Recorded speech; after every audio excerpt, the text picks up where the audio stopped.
सद्गुरुनाथ सिद्धरामेश्वराय नमः। राजाधिराज श्री भाऊराजाय नमः। राजाधिराज सद्गुरुनाथ श्री काडसिद्धेश्वराय नमः। गुरुदेव महादेव गुरुदेव सदाशिवः गुरुदैवात् परं नास्ति तस्मै श्री गुरवे नमः।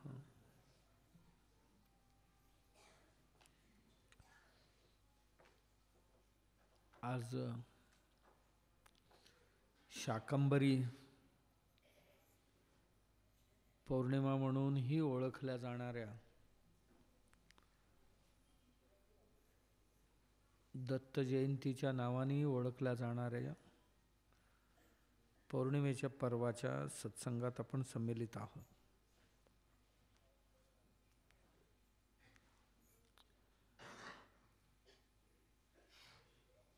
देवी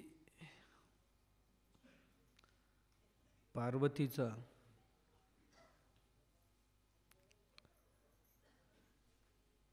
तपश्चर्येचा ठिकाण वन आहे, जंगल आहे. वनशंकरी किंवा बनशंकरी असं तिचं नाव आहे. तिच्या तपश्चर्यामुळे पृथ्वीवर आलेले आपदा दूर होण्यात मदत झालेलं होतं. त्या निमित्ताने शाकंभरी पौर्णिमा साजरा केला जातो. दत्त जयंती संबंधात सर्वांनीच सुंदर असं सार सांगितलेले आहे. भारतात देवोपासना जी आहे त्याची स्वातंत्र्य आहे. ज्यांना जसं हवं देव तसं ते बनवून घेऊ शकतात आणि जसं पाहिजे तसं उपासना करू शकतात.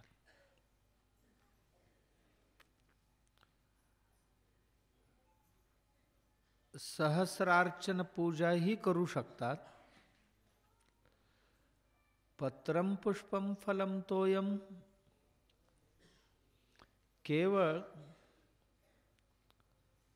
फळं, पानं, फुलं आणि पाणी अर्पण करूनही देवोपासना करू शकतात. एवढंच नाही, काहीही अर्पण न करता केवळ मानसपूजा सुद्धा करण्याची परंपरा आपल्या आध्यात्मिक पंथांमध्ये आहे. आत्मा त्वं गिरिजामती सहचराः प्राणा शरीरम ग्रहम पूजा ते विषयोपभोगर भोगरचना निद्रा समाधि स्थिति संचार पदयो प्रदक्षिण विधि स्तोत्राणि सर्वा गिरो यद्यत् कर्म करोमि तत्तदखिलं शंभो तवाराधनम. अशी ही संकल्पना बांधून त्वम आत्मा गिरिजा मती ही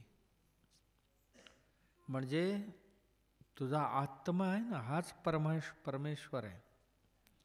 बुद्धी आहे ना, हीच त्याची पत्नी गिरिजा आहे.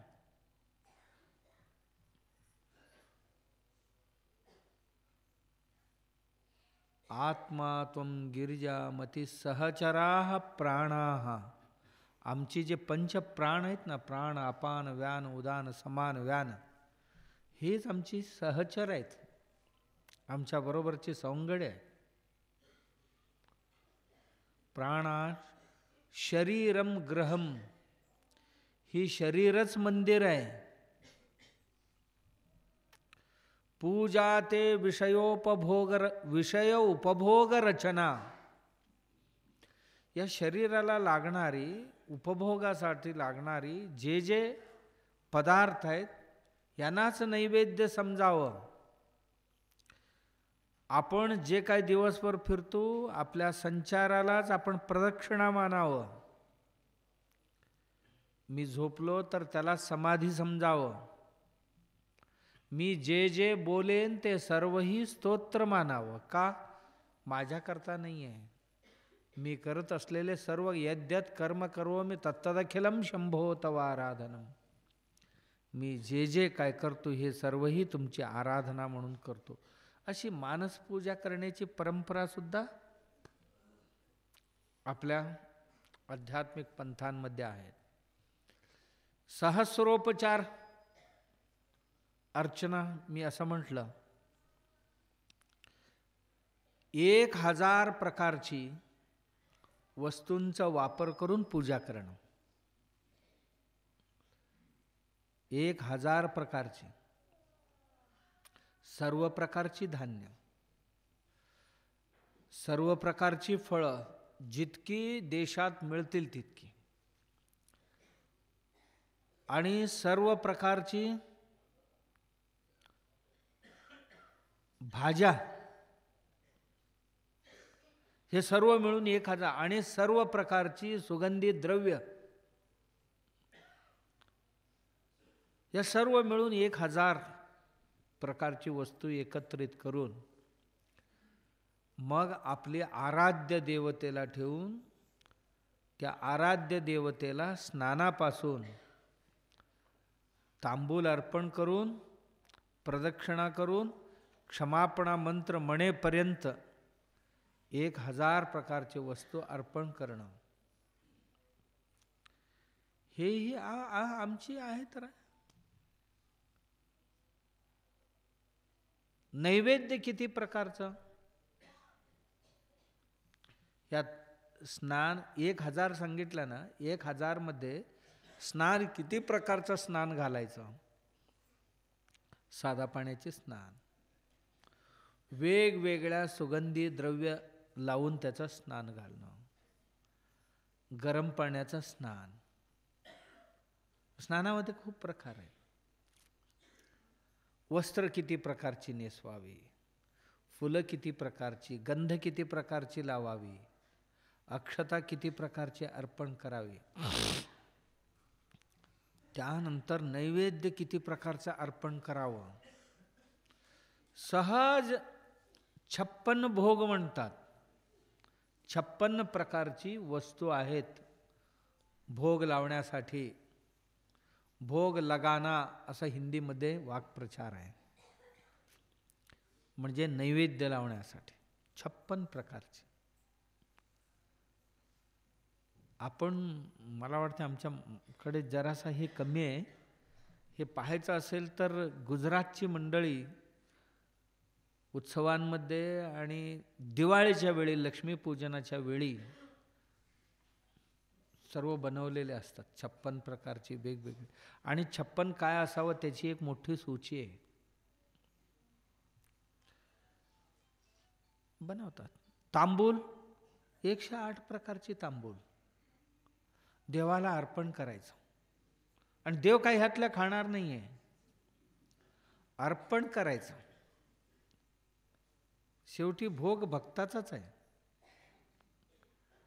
म्हणजे हिंदू धर्माचं वैशिष्ट्य असं आहे, आम्हाला हवं तसं, आपल्याला आवडेल अशा पद्धतीची देवही आम्हीच, आणि देवाची पूजाही आम्हीच करणार, प्रार्थनाही आम्हीच करणार. म्हणून आमच्यात म्हटले की शिवम भूत्वा शिवम यजेत, विष्णुम भूत्वा विष्णुम यजेत. विष्णू होऊन विष्णूची पूजा करणं, शिव होऊन शिवाची पूजा करणं.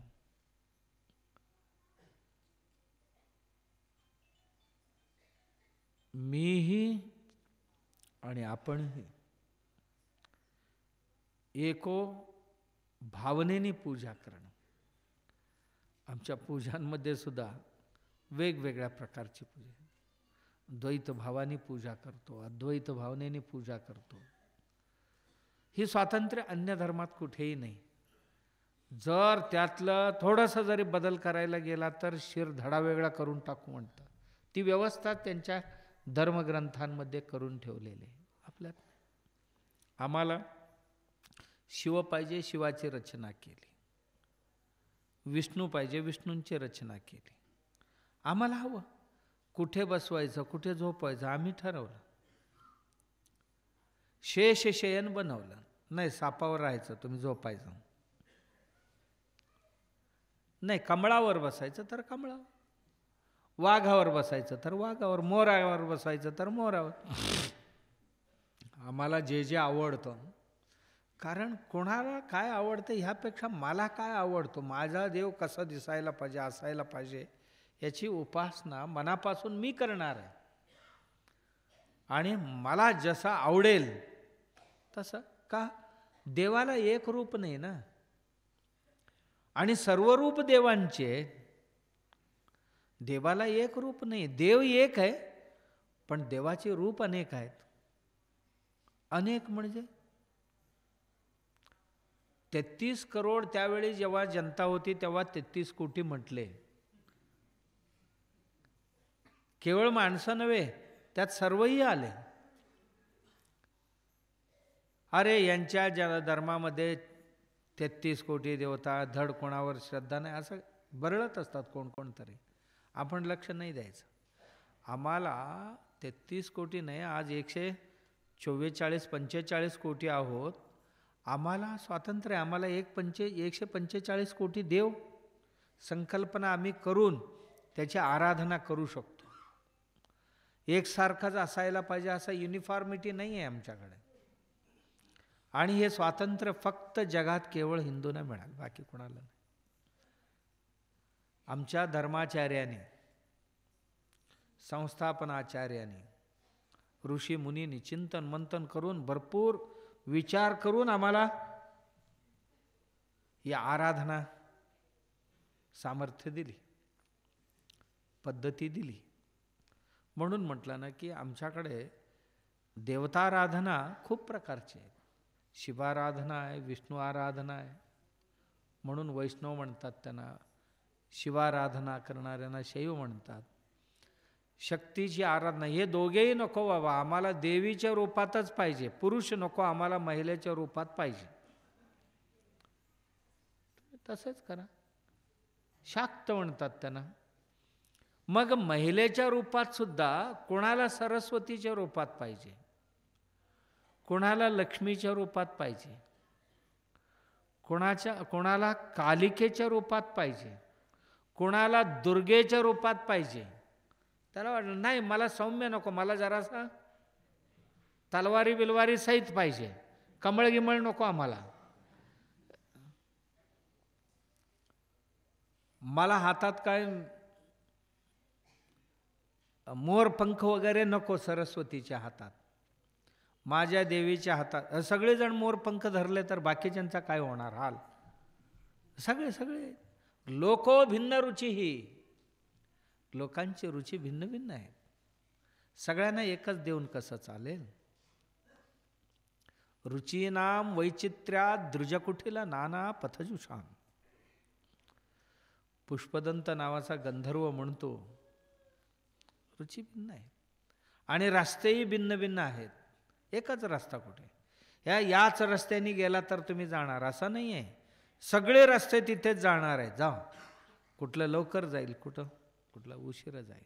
ज्यांच्या ज्यांच्या शक्ती, ज्यांच्या ज्यांच्या युक्ती, त्यांच्या ज्यांच्या सामर्थ्य आणि ज्यांच्या ज्यांच्या आयुष्य आणि ज्यांचे ज्यांचे ज्ञान, त्या पद्धतीने त्यांची त्यांची उपासना असतात.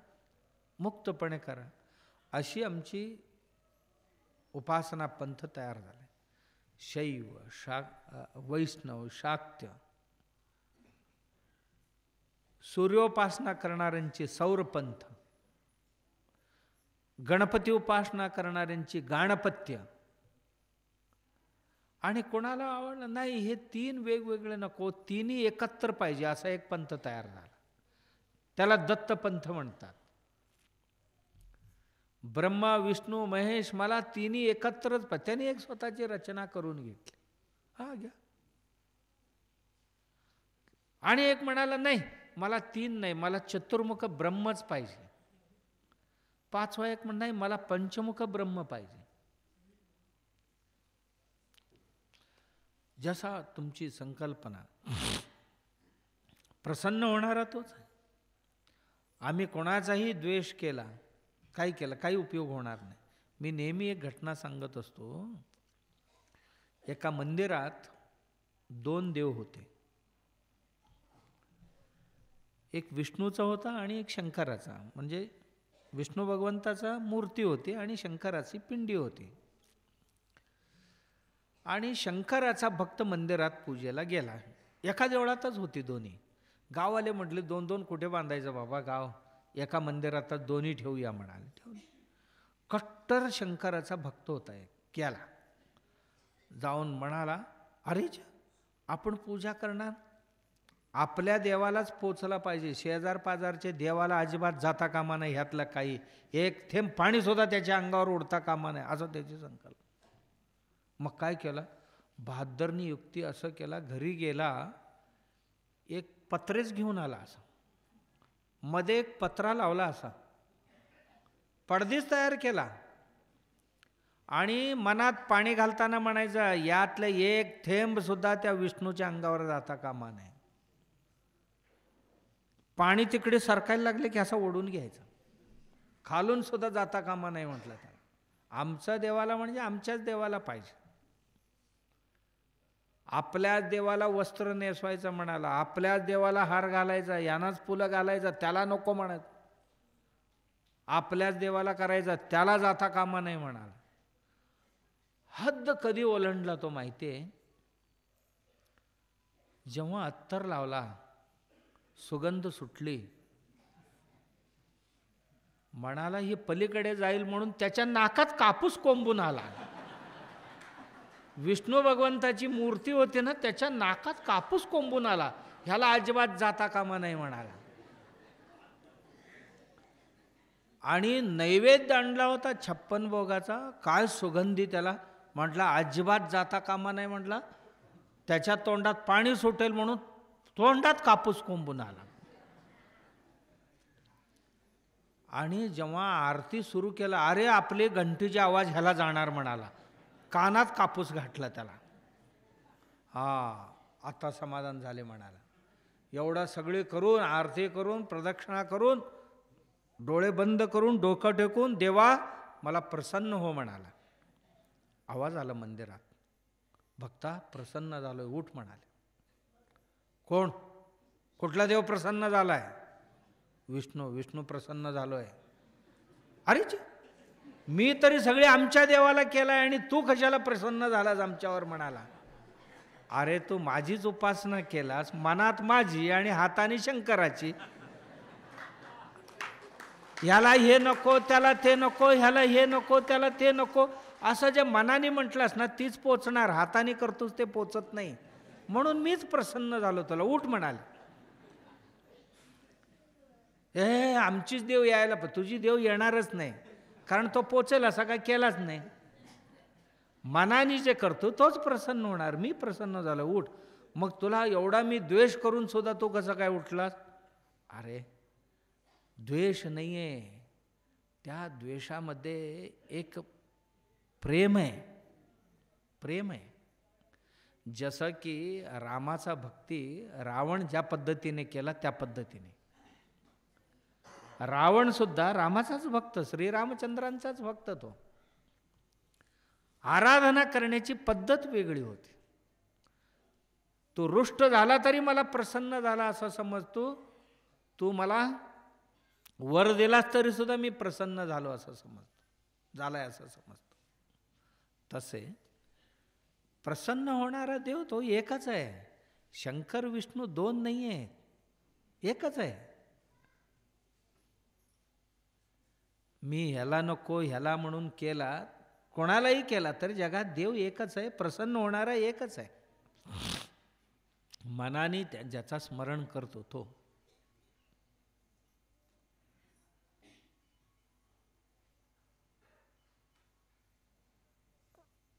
विरुद्ध भक्ती म्हणतात त्याला, किंवा द्वेषभक्ती असं म्हणतात त्याला. शेवटी ती जाऊन तिथेच पोचते. अशी वैविध्यपूर्ण उपासना करण्याची प्रथा आमच्या देशात आहे. त्यातलंच एक पंथ हे दत्तपंथ. दत्तात्रेयांची कथा तुम्हाला माहिती आहे. आता ऐकलं, आपल्या मुलींनी खूप सुंदर सांगितले, संक्षिप्तात सगळ्या गुरूंची कथा सांगितली त्यांना. कथा तुम्हाला माहिती आहे. आपण जरासा त्याच्या अवतीभोवतीने दुसऱ्या गोष्टी आहेत त्यांची थोडंसं चिंतन करायचे. अत्रिय आणि अनुसूया देवींना कुठे 3 मुलांची उल्लेख आहे, कुठे 4 मुलांची उल्लेख आहे. सोम, दुर्वास, दत्त, आणि कुठे कुठे आणखीन एक जादा सांगितलं. बहुतेकांची समज आहे की 3 मुलं.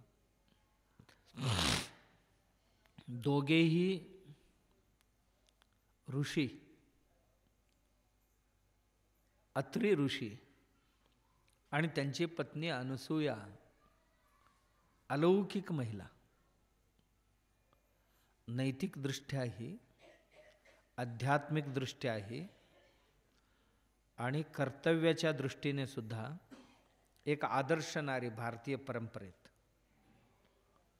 अनसूया, तिचं नावच सुचवते कोणावरही असूया न करणारे, मत्सर न करणारे.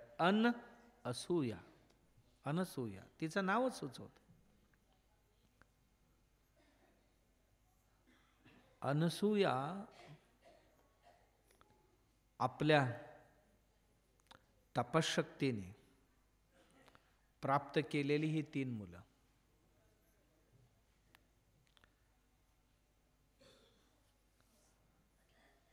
तिची तपसामर्थ्याला देव आणि देवता सुद्धा नमले, तिच्या दारात आले. म्हणजे मनुष्यामध्ये इतकं सामर्थ्य आहे. याकरता स्वामीजी महाराज एक गोष्ट सांगत होते नेहमी, इहलोकीचा हा देह देव इच्छिता ते पाहे सकळ. या मनुष्य लोकावरच्या मनुष्य शरीर आहे ना, याची अपेक्षा देवलोक सुद्धा करतात म्हणे. कारण देव शरीरामध्ये ज्या कर्तव्य करू शकत नाही ती सुद्धा करण्याची क्षमता भक्त असा बनू शकतो. देवांचाही देव करीतो भक्तांची. भक्त कसा असेल ही सामर्थ्य देवाला नाही येणार, भक्तालाच येणार. म्हणून देव इच्छितात आपणही तिथेच जायला पाहिजे. म्हणून आमची जेवढी पुराण ग्रंथ आहेत, चरित्र ग्रंथ आहेत, हे सर्व देवलोकातनंच खाली आलेले दिसतात. हा, आता या कार्यास्तव तू खाली जा, खाली आ. या कथेत या तपस्विनी स्त्री देव सुद्धा जिच्या दारात येतात वर मागण्यासाठी आणि वर देण्यासाठी.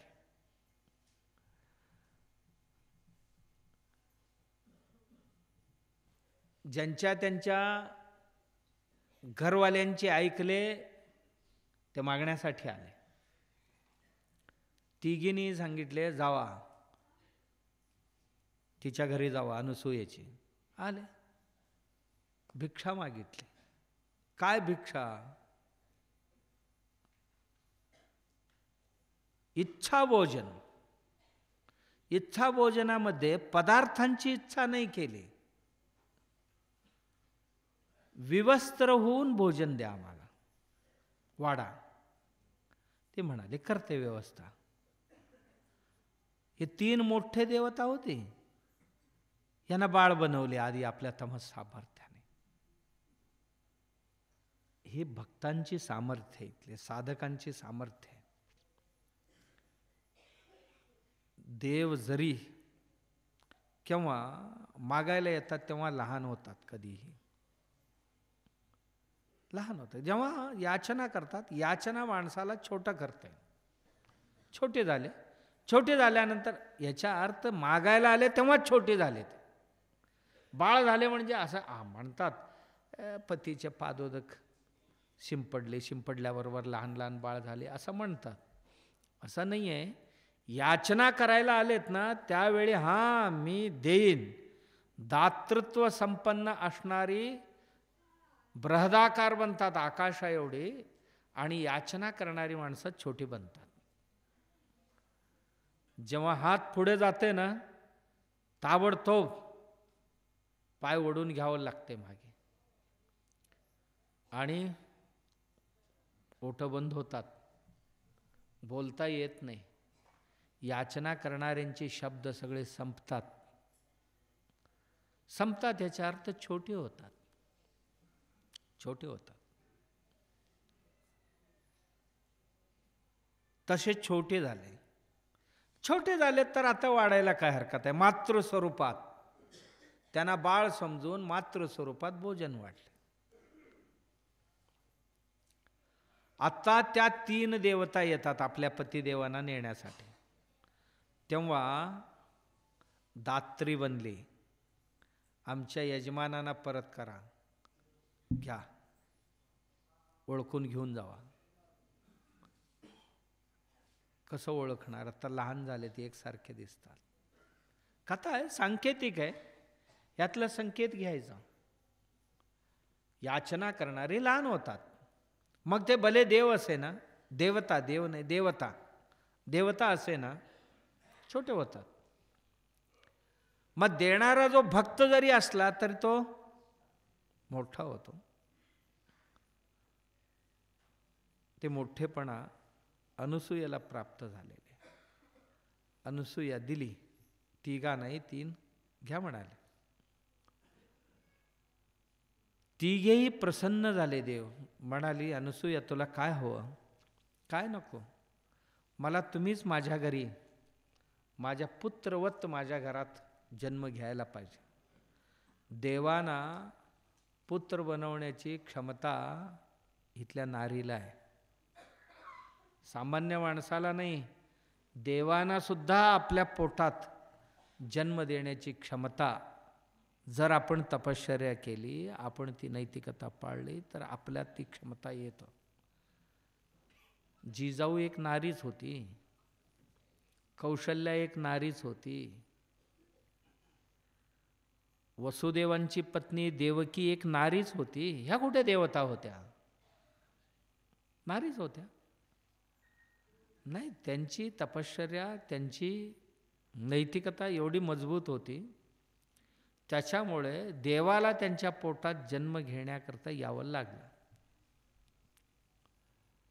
किंवा देवाला यावं लागलं असं म्हणतो आपण कथेत ना, नाही, आपल्या बाळाला देवापेक्षाही देव बनवण्याची क्षमता नारींमध्ये आहे. आमच्या मातेकडे एवढं सामर्थ्य आहे की प्रत्येक बाळाला सुद्धा देव नाही, देवांचा देव बनवता येतं. याला उदाहरण आहे देवी अनसूया. आपल्या 3 बाळांना, पुढची कथा सुद्धा बघा किती सुंदर आहे. 3 बाळ तिच्या घरात, देवच त्यांच्या घरात आले 3, आणि देवतुल्य बनवले त्या संस्काराने. त्यांना देवतुल्य बनवले. आईने मनात आणले तर आपले बाळ देवतुल्य बनवू शकते. तेवढी समर्पण पाहिजे, तेवढी ज्ञान पाहिजे, तेवढी उपासना पाहिजे, तेवढी साधना पाहिजे, आणि तेवढी नैतिक अधिष्ठान पाहिजे आईजवळ. आई म्हणेल ते घडवू शकते. आजपर्यंतची जिथे जिथे महाराज्ञींच्या किंवा शूरवीर महिलांची कथा ऐकतो, पुरुषांची कथा ऐकतो, यांना बनवणारी कोणी नव्हते, ही आमची सामान्य माताच होती. माताच होती. आई असेल किंवा ज्यांच्याकडे बाळ वाढलं ते असतील कोणी. दूध उत्पन्न होण्यापूर्वी मनात विचार कोणते येतात त्याच्यावर दूध तयार होते आणि दुधात ती शक्ती येते. दुधातनं ती संस्कार बाळाला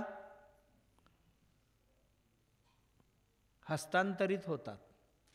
आई बाळाला दूध पाजण्यापूर्वी जेवण बनवताना, जेवण स्वतः जेवताना काय विचार करते त्याचा परिणाम तिच्या अन्नावर होतो. अन्नातनं बनलेले हे दूध आहे ना, या दुधावर होतो आणि ते दूध बाळ काय व्हावं याची जे चिंतन करते आणि त्याचा रूप धारण करत जाते. ते दूध माझं बाळ असं व्हायला आणि असं व्हावं तसं व्हावं ही संकल्पना तिच्या मनात येण्याकरता त्या मातेला आपला इतिहास, आपलं पुराण, आपली चरित्र हे ऐकलेले वाचलेले असावं लागतं.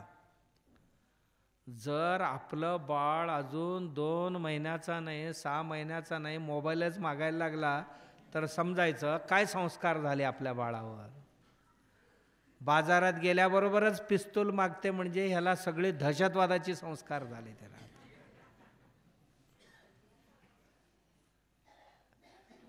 हे कुठूनही बाहेरून येऊन कुठलंही असं बाहेरून पडत नाही आमच्या घरात. आम्हीच ठरवायचं आमच्या बाळाला काय करायचं. आमची बाळच ऐकत नाही असं म्हणतो आम्ही कधी कधी. कसं ऐकेल तो? बाळ ऐकत नाही आणि आई म्हणते ही बाळच ऐकत नाही. मग तो आई आहेस की आणखीन काय आहे? आपली बाळ आपलं ऐकत नाही, आपल्या बाळाला सांगण्याची क्षमता माझ्यात नाही, हे मी केव्हा गमावले? आपलं बाळ ऐकत नाही, तो मुलगा असो मुलगी असो, मी जेव्हा म्हणतो हा याला समजावण्याची क्षमता माझ्यातनं कधी संपली, याचे आत्मनिरीक्षण आपण केलं पाहिजे. मग बाप असो नाहीतर आई असो. आमच्या बाळांना सांगण्याची नैतिक अधिकार आम्ही कधी गमावला किंवा ते तंत्र आम्ही कधी विसरलो? बाळाला समजावण्याची मंत्र आणि तंत्र आमच्याकडे का आले नाही? आम्ही कमी पडलो का? याचाही विचार आम्हीच केले पाहिजे. आणि ज्या ज्या मातेला हे तंत्रमंत्र माहिती होते त्यांनी जगद्विख्यात बाळांना जन्माला घातले. ज्ञानींना घातले, विज्ञानींना घातले, काय काय व्हावं असं वाटत होतं ते घातले असते. दुसरं, ही बाळ 3 जन्माला आले घरात, 2 तारुण्यात येण्यापूर्वीच घर सोडून गेले. विचारच केले नाही, बाकी काही विचारच केले नाही. नाही, आम्ही आलो भगवंताच्या शोधात किंवा आत्मसाक्षात्कारासाठी. आमचं काम इथे नाही, आता जातो म्हणाले. आई वडिलांनी आशीर्वाद देऊन पाठवले त्यांना. चंद्र आणि दुर्वास दोघेही गेले. काही विचार केले नाही त्यांनी. नाही जायचंय म्हणाले, आम्हाला मोक्ष पाहिजे. मोक्षासाठी घर सोडून गेले. एक होता ना, तो म्हणाला मी गेलो तर, मीही जर गेलो तर माझ्या आई वडिलांना कोण बघणार? मी शेवटचा आहे. आणि मोक्ष मोक्ष आहे तरी काय? मोक्ष आहे तरी काय?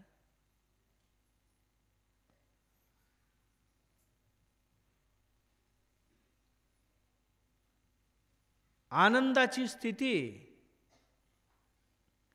ही आनंदाची स्थिती घर सोडून अरण्यात जाऊन तपश्चर्या केल्याने येते का? नाही. मी यांची सेवा करेन, या सेवेतच मी मुक्ती मानेन. माझा मोक्ष माझ्या आईवडिलांच्या सेवेत आहे असं समजून 1 बाळ घरात राहिला आणि 2 बाळ घर सोडून गेले. आपणही बघायचा. मोक्ष म्हणजे स्वतःच्या आनंदासाठी 2 घर सोडून केले, एवढंच ग्रहण करायचं. आत्ता स्वतःच्या आनंदासाठी 2 घर सोडून गेले आणि 1 आई वडिलांच्या सेवेतच सर्व आनंद आहे असं समजून घरात राहिला. हे 2 बाळ. आणि आजही हे 2 बाळ दिसतात. म्हणजे कधी काळी महाभारताच्या काळात घडलेले, महाभारतातली एक छोटीशी आख्यानक आहे, छोटीशी घटना महाभारतात येणारी आहे. कोणतं तरी पात्र काहीतरी उपदेश करताना या कथेची उदाहरण दिलेली आहे महाभारतात. सावित्री आख्यायिका जे आहे महाभारतातनं आलेले, तिकडे आलेले, तेही आलेले, अनसूयेचे सुद्धा तिथूनच आलेले. अनेक पुराणांमध्ये सुद्धा ते पाहायला मिळते. सावित्रीचा पण मिळते, अनसूयेचा पण मिळतो. स्वतःच्या स्वार्थासाठी घर सोडून गेले, कोणालाही पाहिलं नाही. आणि एक म्हणाला जे काय आहे ते इथेच आहे. जसं की शंकर भगवंतांची 2 मुलं, एक गणपती आणि एक कार्तिक स्वामी. कार्तिकेय पृथ्वी प्रदक्षिणेला गेला जिंकण्यासाठी.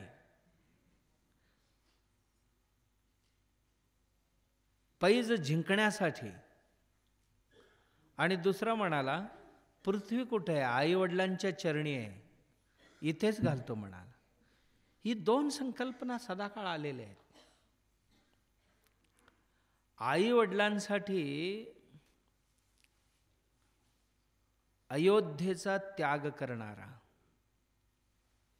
प्रभू रामचंद्रही आमच्या डोळ्यासमोर आहे. आणि वडिलांना दिलेले वचन पालन करण्यासाठी आयुष्यभर भीष्म प्रतिज्ञा करणारा देवव्रतांची कथाही आमच्या डोळ्यासमोर आहे. अशी एक नाही, अशी हजारो कथा आमच्या पुराणात किंवा आमच्या चरित्रात आम्हाला पाहायला मिळतात. आई वडील म्हणजे सर्वस्व. आई वडिलांसाठीच आमचा जन्म आहे असं म्हणणारा, आई वडिलांची इच्छा पूर्ण करणे, त्यांना दिलेले शब्द पाळणं, हे संस्कार कुठून आले? भीष्माला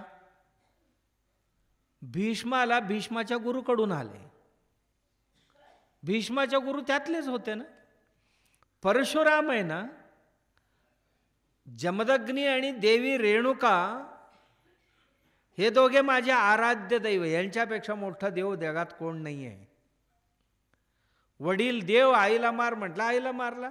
काय पाहिजे मागून घे म्हटला, माझ्या आईला प्राण पुन्हा दे. आईचा प्राण मागून घेतला. आईलाही खरं ठरलं आणि वडिलांनाही खरं ठरलं. आणि आई वडिलांशिवाय माझा काही नाही म्हणाला हा परशुराम. आणि त्या परशुरामाचा शिष्य भीष्म, आणि तेच संस्कार तो घेऊन आला. हे 2 प्रवाह सदाकाळ आपल्याला पाहायला मिळतात.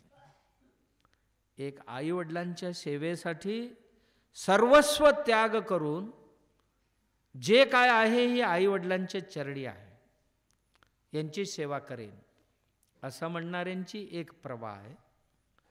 आणि दुसरं, आमच्या जीवनात जे हवं ते आमच्या घरात नाही म्हणून घर सोडून जाणाऱ्यांची एक प्रवाह. मग ते फॉरेनला जातील, परराज्यात जातील, गाव सोडून शहरात जातील, कुठेही जातील. हे 2 प्रवाह आहे.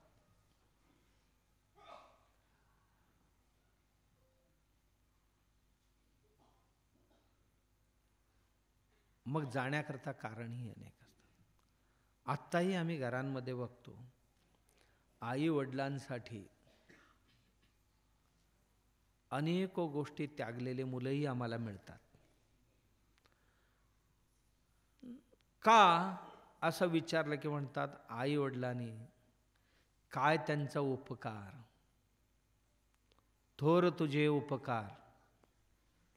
थोर आहे तिची उपकार. का? बाळ आठवते,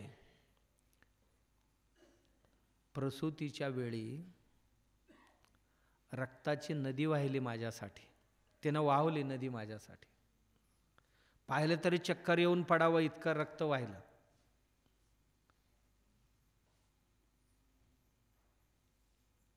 आणि जणू काय माझ्या जन्माबरोबरच तिचा पुनर्जन्म झाला याचा स्मरण करणारं एक बाळ आहे. माझ्या आई मला जन्म देता देता पुन्हा एकदा मरून जन्माला आली, इतकी वेदना सहन केली तिने. ही मी विसरून कसं चालेल? असा आईची सर्व वेदना लक्षात ठेव. माझ्यासाठी आईने एवढी वेदना सहन केली, रक्ताची नदी वाहिली माझ्यासाठी, चक्कर येऊन पडली, आणि उठल्याबरोबर मी बाळ काय होतो लोण्याची गोळ्यासारखं. आणि मला ही जी आकार मिळाली आईने दिली आकार. शरीराचा आकार असो नाहीतर मनाचा बुद्धीचा आकार असो, ही कोणी नाही दिली. मी तरी एक गोळा, मांसाचा एक गोळा साधा, आणि या गोळ्याला आकार देण्याचे काम माझ्या आईने केली. आणि आकार आता सदृढ सशक्त झाल्यानंतर त्या निर्मातृला विसरणं हे कुठलं धर्म? नाही, मी विसरणार नाही म्हणणाऱ्यांची एक प्रवाह आहे. ते उदाहरण देतात. मी लहान असताना 1000 वेळ लघवी केली तर तिनं कधी कंटाळले नाही. 1000 वेळ चिखलातनं धुळीतनं खेळून आलो तर मला आंघोळ घालायला पुन्हा नवीन नवीन कपडे नेसवायला ती कधीही कंटाळले नाही. मी 50 वेळ आजारी पडलो तर माझी उपचार करायला रात्रंदिवस डोळ्यात तेल घालून अशीच बसली. आणि असं कधी नाही झालं की बाळ जागा आहे आणि आई झोपली, असं कधीच होत नाही. माझ्यासाठी तिच्या डोळ्याला डोळीच लागली नाही, आणि हिला विसरून कसं चालेल असं म्हणणारा एक प्रवाह. आणि एवढंच नाही, माझ्यासाठी किती उपास तपास केली, देवधर्म केली तिनं. जन्माला येण्यापूर्वी बाळ यावं मिळावं म्हणून केली, बाळ आल्यानंतर बाळ सुखात राहावं म्हणून केली, बाळ मोठं झाल्यावर माझा बाळ सुखी व्हायला पाहिजे म्हणून केली. सगळे उपास तपास केली, काहीही यातलं चूक नाही. आणि तिला विचारलं असतं एवढा कशासाठी करतेस? ती म्हणती आमचं ह्याच्याशिवाय दुसरं आहे का? पती गेला तर पत्नी, पत्नी गेली तर पती, आम्ही याच्यासाठी जिवंत होतो, नाही तर तिच्याबरोबर मी गेलो असतो म्हणतोय. आणि ती म्हणती यजमान गेले त्याच दिवशी माझ्याही मनात आलेले जावं असं, पण ह्या गोळ्यासाठी राहिलो, ह्यांच्यासाठी राहिलो, या बाळ जी मुलगी असेल मुलगा असेल ह्यांच्यासाठी आम्ही जिवंत राहिलो, असं म्हणणारी, या शब्दाला जागणारी एक प्रवाह.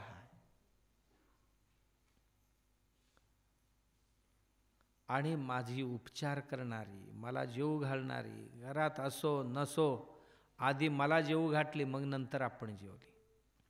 कधी कधी खोटं बोलले. जेवायला कमी असताना आई तू थोडा खा ना, नाही मी सकाळीच खाल्लेले, खोटं बोलले. सणवार आले की नवीन कपडे मला आणायचं, ती एकच साडी धुवून परत नेसायची. आई तुझ्यासाठी एक साडी घे ना, नाही माझे ट्रंक भरलेले आहे, एकही नाही ट्रंकात. खोटं बोलली. तिला खोटं बोलायला काही वाईट वाटलं नाही. का? माझा बाळ सुंदर दिसायला पाहिजे, माझ्या बाळाचा सन्मान समाजात राहायला पाहिजे, ही एकच तिच्या डोक्यात. आपल्या सन्मानासाठी तिनं कधीही धडपडली नाही, बाळाच्या सन्मानासाठी. आम्ही शिकलो नाही ते नाही, पण आमचा बाळ तरी शिकायला पाहिजे. आम्ही जे कष्ट सोसलेले ते कष्ट माझ्या बाळाला सोसावं लागू नये. आणि ज्या दिवशी बाळ शिकते, शाणं होते, मोठं होते, हां मस्तपैकी आता मुलगा बघायचा त्या बाळाला, एक मुलगी बघायचं, मग त्यांच्या घरी जाऊन पाया पडून त्यांचं लग्न करणं, लग्नाला पैसे नसतील उसणं आणणं, आणि आयुष्यभर फेडत बसणं. आणि लग्न झालेले बाळ 6व्या महिन्यात गेला, कर्जही अजून फेडतायत. ते गेलेल्या बाळाला विचारलं, दुसरा प्रवाह सांगतो, त्यांच्याही काय चूक नाही आहे, त्यांच्याही बरोबरच आहे. दुसरा आणखीन एक प्रवाह आहे. तो म्हणतोय माझी बायको माझ्यासाठी सगळी सोडून, आई बाबा ज्या घरात जन्माला आली ती सगळी टाकून आली. या घरात तिला विचारणारी कोण आहेत माझ्याशिवाय? मग तिच्या विचारपूस करायला नको? तिची इच्छा पूर्ण करायला नको का? त्याचंही योग्य आहे. तिनं माझ्यासाठी सर्वस्वाचा त्याग करून आली. ज्या घरात जन्माला आली, 20-25 वर्ष राहिली, मोठी झाली, शिकली, शाणी झाली, लाखो रुपये खर्च करून आणि मला दिली, आणि माझ्या घरी आली तर ते सगळे तुळशीपत्र ठेवूनच माझ्याकडे आले. आणि माझ्या घरात हिचं सुखदुःख विचारणारे माझ्याशिवाय कोण आहे? आणि माझ्यावर भरोसे ठेवून आली आहे. मग हिचा भरोसा खरा करणारा माझ्याशिवाय कोण आहे त्या घरात? त्यामुळे मी का तिच्या म्हणण्याप्रमाणे वागू नये, असं त्याचा तर्क आहे.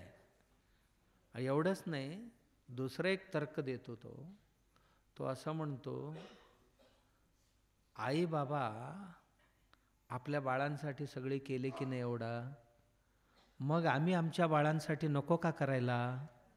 कळलं का तुम्हाला? त्यांनी त्यांच्या बाळासाठी केले ना सर्वस्व अर्पण, मग आम्ही आमच्या बाळांसाठी सर्वस्व अर्पण करायला नको का? मग त्यातनंही बाजूने गेले तर आमची काय चूक आहे त्यात? त्यांनी जसं आमच्यासाठी केले, आम्ही आता आमच्या संतानासाठी करणार.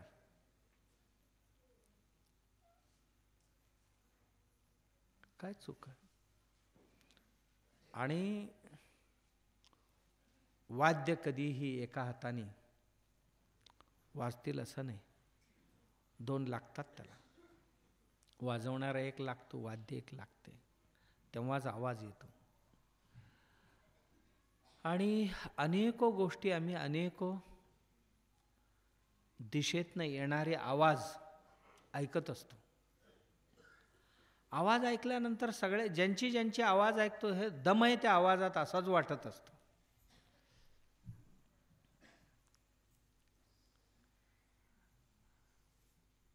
मग हळूहळू थोड्या दिवसांनी काय म्हणतोय, आमच्या म्हातारीचंच जरा चुकते हो आता, या स्टेजला येतोय तो आता.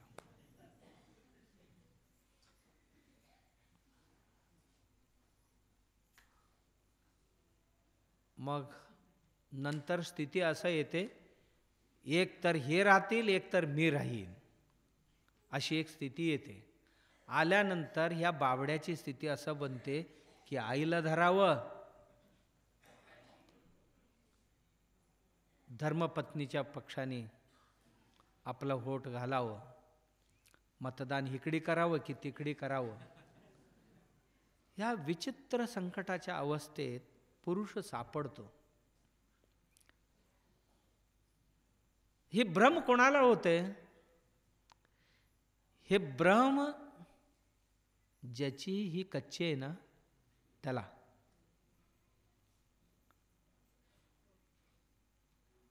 ज्याची बुद्धी परिपक्व आहे ना त्याला अंधार अंधार वाटतो आणि उजेड उजेडच वाटतो. कधीही उजेडात अंधार पाहत नाही, अंधारात उजेड पाहत नाही.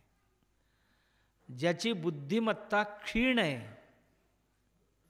ज्याची बुद्धिमत्तेत थोडासा खोट आहे, त्याला दोन्ही बरोबर दोन्ही चूक असं वाटायला लागतात.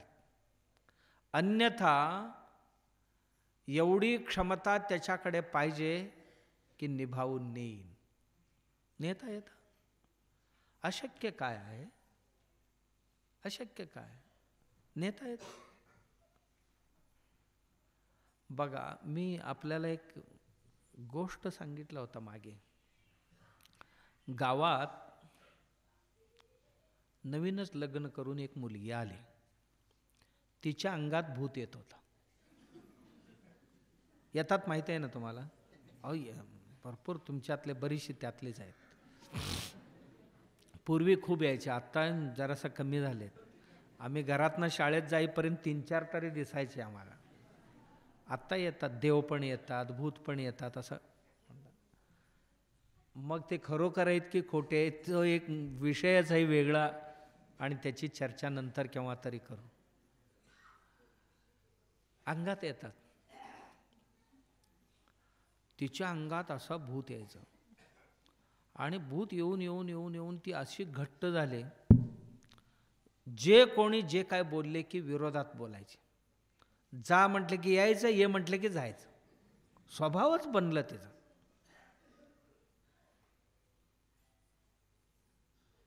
जा थोडासा आंघोळ करून ये जा म्हटलं की जाऊन चिखलात लोळून यायची. बापरे. मग आंघोळच करवायचं असेल तर जा तिथे चिखलात लोळून ये थोडं म्हटलं की नाणीत जाऊन आंघोळ करून यायची. आज जेवलीस तर बघ तू उपाशी मारायचं आज म्हटलं की सकाळीच जेवून बसायची. तुझ्यासाठी भाकरी विक्री ठेवलेले आहे, तू काय करत नाही पण आम्ही करून ठेवले, जेव जा म्हटलं की सगळे नेऊन असा रस्त्यावर फेकून द्यायचे. स्वभाव कळला ना तुम्हाला? अशी होती. आणि तिचं लग्न झालं एका पोराबरोबर. तो बावड्या एकदम गरीब हो, बैल. त्या पोराबरोबर लग्न झालं आणि पहिल्याच दिवशी त्याच्या लक्षात आलं आपली बायको भारी भेटली आपल्याला, आता काय करायचं. समजावून सांगून भेटती, काय सांगाल त्याची विरुद्ध करायची. तो असा विचार केला, आत्ता आमची 25, 20, 25, 100 कसं गाठायचो, असं त्याच्या डोळ्यासमोर आलं. 100 गाठायचं कसं, ही घेऊन आत्ता गाठायचं कसं. नाही, काहीतरी उपाय केला पाहिजे. गावात गुरु आले होते त्यांची, त्यांना जाऊन विचारून आला, महाराज असं झाले घरात, आता काय करू. महाराजांनी सांगितलं सोपं आहे, तुला जे हवं त्याच्या विरोधात बोलत जा. होय की म्हणाला. घरी गेला, जे काम करून घ्यायचं त्याच्या विरोधात बोलायचं, बोलल्याबरोबर ती करूनच बसायची. खुश झाला, म्हटलं 100 काय 200 वर्ष जातील म्हटलं. याचं तंत्र सापडलं ना, तंत्र सापडलं. मी का सांगत होतो, हे संसार करण्याकरता एक तंत्र असते हो, ते तंत्र शोधावं लागतं. तंत्र सापडलं तर आवाज येत नाही. आम्ही ते तंत्र शोधण्यामध्ये कुठेतरी कमी पडतो, किंवा आमच्या आई वडिलांनी ते संस्कार देण्यामध्ये कुठेतरी कमी पडले. आता मुलं अशी करतात तशी करतात म्हणले की शेजारीण काय म्हणते, आम्ही आलो होतो ते घडवायला बनवायला, तूच बनवलीस ना असं म्हणतात ते. होय, माझंच कर्म माहिती, असं ही डोकं बडवून घेते, माझंच चुकलं म्हणते. का, मी प्रवचनला जाताना त्याला दुसरीकडे पाठवली, अभ्यासाला जा, ट्युशनला जा म्हटले, ते ट्युशनला गेले, ही शिकून आले. मी देवाला जाताना देवाला नेला असता, प्रवचनला जाताना प्रवचनला नेला असता, ऐकलं असतं तर असं झालं नसतं. नाही, आम्ही घडलो ते नाही, ते घडलो नाही, तू तरी घडायला पाहिजे, जा म्हणाली. तू ट्युशनला जा, भरपूर शिकायला पाहिजे, शहाणं व्हायला पाहिजे, 1 नंबरात यायला पाहिजे. 1 नंबरातच आले आता गावात, 2 नंबर काहीच नाही त्याच्याकडे, 1 नंबरातच आहे. शिक्षण वाईट नाही आहे, शिक्षणाबरोबर संस्कारही तितकीच महत्त्वाचे. शिक्षण आम्ही एकावरच जोर देतो, एकावर नाही, त्याच्याबरोबर हेही तितकंच महत्त्वाचं. त्याच्याकरता आई वडील इतकी कठोर मनाची बनणंही गरजेचे. चुकलंच तर चुकलं म्हणण्याची आणि कशाला होय म्हणायचा कशाला नाही म्हणायची ही कठोरता जर आई वडिलांकडे नाही आले तर बिघडलेलेच अवलाद जन्माला येणार किंवा अवलाद बिघडूनच जाणार. का, आम्ही आमची सदसद विवेक जी आहे ना ती जागृत नाही ठेवली, सदसद विवेक बुद्धीला काम करण्याला करता वाव नाही दिलात आणि त्याला जर तुम्ही दाबून ठेवलात मजबुरीने अनिवार्यतेने, आमची संतान नाही घडणार चांगले. इथे आई वडील अशी घडवली दत्तात्रेयाला, नाही जाणार, मी घरातच राहीन आणि आई वडिलांच्या सेवेतच सर्व काही आहे. देवाची पूजा ही आई वडिलांची सेवा. मी काय करणार आहे सेवा, ते करतात, त्यांच्या समवेत राहावं लागते. एक सांगू, आई वडिलांना घरात 50 कोटी रुपये कपाटात ठेवल्याने जेवढा आनंद असतो ना त्याच्यापेक्षाही अधिक आनंद संतान जवळ असल्याने होत असते.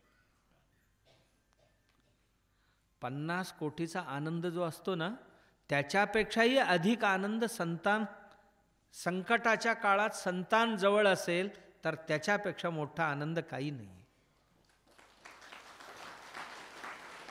आम्हाला पैसे घेऊन काय चाटायचं आहे हो, आमची संतान आमच्या जवळ पाहिजे म्हणतात. आणि दत्तात्रेयांच्या कथेतनं हे घ्यायचंय. दत्तात्रेय गुरु मानले हे सगळं. मग दरवर्षी दत्तात्रेयांची चर्चा करायचं आहे. नवीन नवीन काहीतरी आणायला पाहिजे ना बाबा. विविध मुखाने दत्तात्रेयांची कथेकडे, अत्री अनसूयांची कथेकडे आपण पाहणं गरजेचे आहे. भरपूर मुख आहेत त्याला, पैलू भरपूर आहेत या कथेला. आमच्या गुरुकुलच्या मुलानं ही कथा दिली ना, याला एक 50 मुखातनं ते बघतात. प्रत्येकजण एक वेगळी या कथेतनं अर्थ काढतात. आमच्या मुलांमध्ये ती क्षमता आहे आता.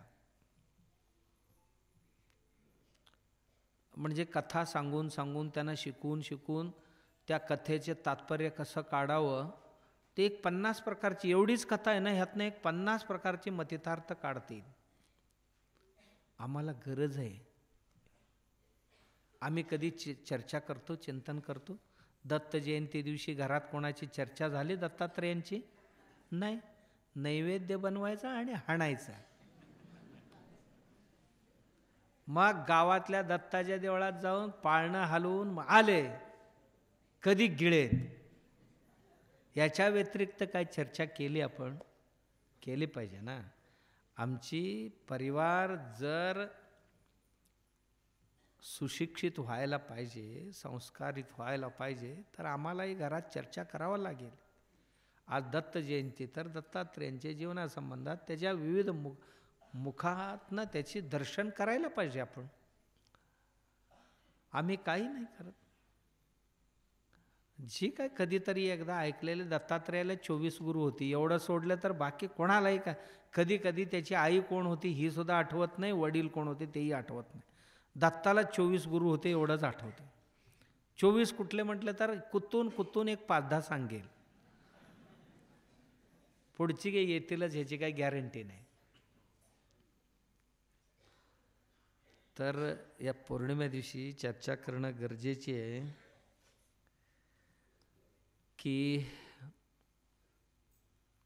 आम्ही कोणत्या प्रवाहातनं चालायचं. आमची संतान निर्माण करणं ही आमची कर्तव्य आहे. संतानाला संस्कारित करणं ही आपली कर्तव्य आहे. आणि संस्कारित पिढीने आपली कर्तव्य बजावणं हे त्यांचं कर्तव्य आहे.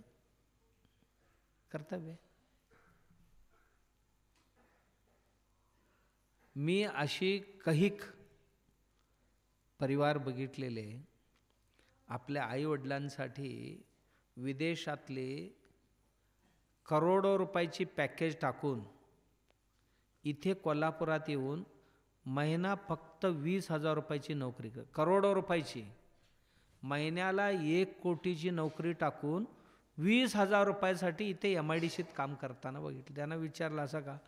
ते म्हणाले आईसाठी बाबांसाठी आलो मी सोडून. मग आता पैसे घेऊन काय करायचं? मला समाधान महत्त्वाचं. मला पैसे मिळाले आणि माझी आई आणि वडिलांच्या डोळ्यात जर पाणी आले तर ते पैसे घेऊन चाटायचं काय?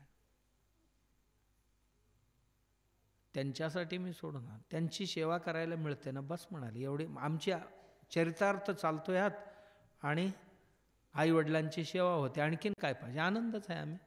आणि बाकीचे घेऊन करायचं काय म्हणाले. अशी मी शेकडो मुलांना बघितलं. अशीही मुलांना मी बघितले आई वडील IAS आहेत, IPS आहेत, रिलायन्स सारखे, टाटा सारखे कंपन्यांमध्ये मॅनेजर्स आहेत, सुप्रीम कोर्ट जज आहेत, हायकोर्ट जज आहेत. मुलं 2-2, 3-3 आहेत. घरात एकही नाही. परत येण्याची बातमीही करत नाही, गोष्टच नाही. एवढंच नाही, आजारी पडलोय या म्हटलं तरी येत नाही. काही आई वडिलांना असं सांगावं लागतंय आत्ता वडिलांची प्रकृती सिरियस आहे या म्हटले की नाही उरकून घ्या, काय असेल ते खर्च पाठवून देतो म्हणणारी पण आहेत.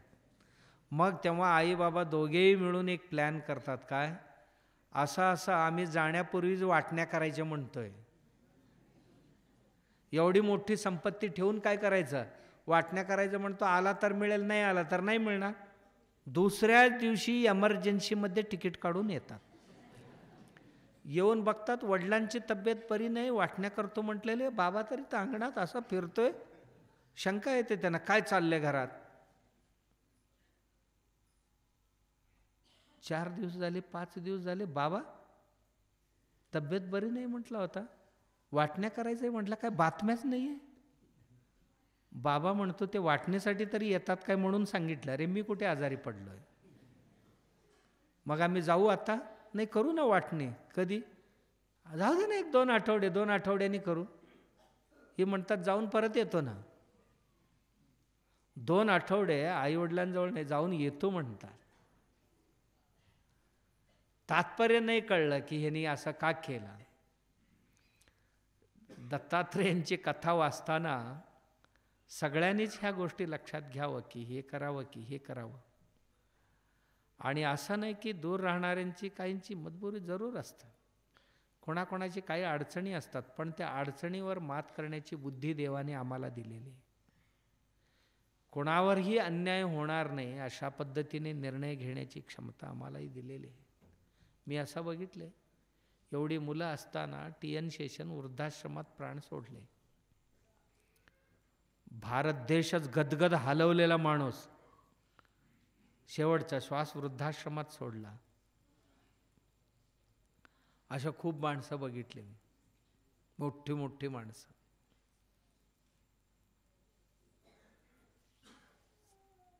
याकरता जेव्हा दत्त जयंती साजरा करतो ना, तेव्हा आपल्याला हे आठवायला पाहिजे, दत्तात्रेय आपल्या जीवनाचा ऐहिक भोग सुख या सर्व ही आईवडिलांच्या जवळच मिळतात असं मानला होता.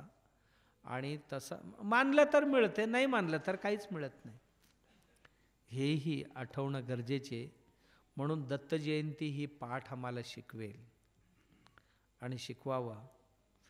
आणि तशा पद्धतीने आम्ही संस्कारित होऊन आमचा संसार सुखाचा करण्याची बुद्धिशक्ती सद्गुरू भगवंत आम्हा सर्वांना द्यावं.